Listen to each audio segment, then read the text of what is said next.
کوئی معبود نہیں. اب اللہ کے بارے میں کیا عقیدہ ہونا چاہیے؟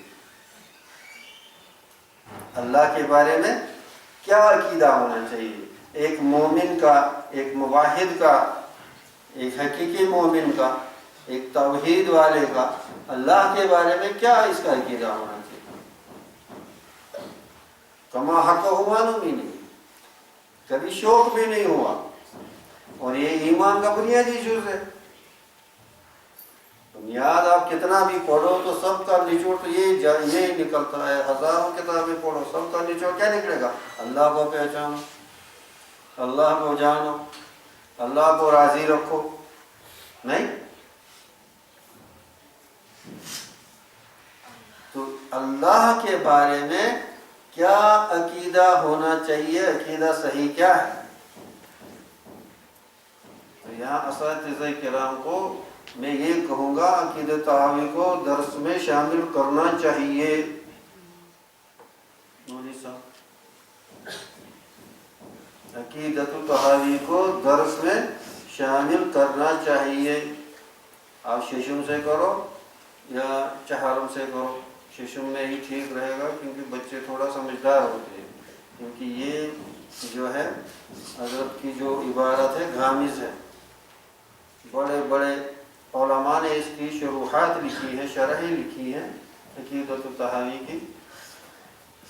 تو ایک مومن کو وہاں بھی میرے خیال سے، جہاں تک میرا خیال ہے، یعنی مدینہ یونیورسٹی اور دوسروں میں بھی یہ نصاب میں کتاب درج ہے، یہی کتاب درج ہے ان کے یہاں. اگرچہ مسلکاً ان کو تحاوی سے کچھ اختلاف ہے، لیکن عقیدہ کے جہاں تک تعلق ہے اسی کتاب کو، اور انہوں نے بھی اس پر بڑی شرح، عربی میں بھی اس کی شرح ملتی ہے، اردو میں بھی اس کی شرح ملتی ہے، اور غالباً انگریزی میں بھی ہے. انگریزی کا مجھے معلوم نہیں. ہمارا بڑا ذخیرہ تھا تو یہاں سے اس کو انہوں نے پورا محفوظ نہیں کر لیا، ورنہ اللہ کے فضل سے عقیدۃ تحاوی کا بہت ذخیرہ جمع ہوا تھا وہاں میڈیکل کالج کی مجالس میں. اس کو خود تو ہے نثار صاحب کے پاس، پورا نہیں تو. لیکن میرے کہنے کا یہ مطلب ہے، ہم میں کیا بیماری ہے؟ ہم میں نہ غور کرنے کی بیماری. غور نہیں کرتے، حیوانوں کی طرح رہتے، کہتے رہتے ہیں زبان سے، سوچتے نہیں ہے ہم کہتے کیا ہیں، ہمارا ایمان کس چیز پر ہے. یہ بیماری ہے ہماری. ایسے کام چلا مسلمان. اور اہل علم حضرات بھی اگر اس صف میں شامل ہو جائیں پھر تو رونے کے بغیر اور کیا کیا جا سکتا. اگر اہل علم حضرات بھی اس ضمن میں تو عقیدۃ تحاوی کو کیا کیا جائے؟ درس میں شامل کیا جائے. بعد المغرب کے درس میں انشاءاللہ اس کو شروع کیا جائے. ٹھیک ہے، بعد المغرب کے درس میں اس کو شروع کیا جائے. بہت لازم ہے، بہت لازم ہے. ہم کو یہ معلوم نہیں ہے اللہ کے، اس لیے ہم تو کیا ہے، ہماری عبادات میں، ہماری نمازوں میں، ہمارے شب و روز میں وہ اثر نہیں، وہ تاثیر نہیں، وہ اخلاص نہیں، وہ اس میں جو چیز ہونی چاہیے وہ ہے ہی نہیں. کیونکہ اللہ کے ساتھ جو تعلق ہونا چاہیے، اللہ جل شانہ کا جو عقیدہ ہونا چاہیے، اس سے ہم کو سنو. اور دوسرے میں پڑھتے ہیں الحمد باللہ والملائکۃ وکتبہ ورسلہ والقدر خیرہ وشرہ من اللہ تعالی. اب یہ جو آخری جملہ ہے، اب یہ بھی صرف زبان پر، والقدر خیرہ وشرہ من اللہ تعالی. اب یہ بھی زبان پر جملہ ہے. اپنی زندگی میں اپنے جس کو اس پر یقین ہو اس پر سکینہ نہ جائے. یہ بات ساری یاد آئی تشدد پر. کس پر؟ حضرت کیا نام، جسے تنظیم الاشتات،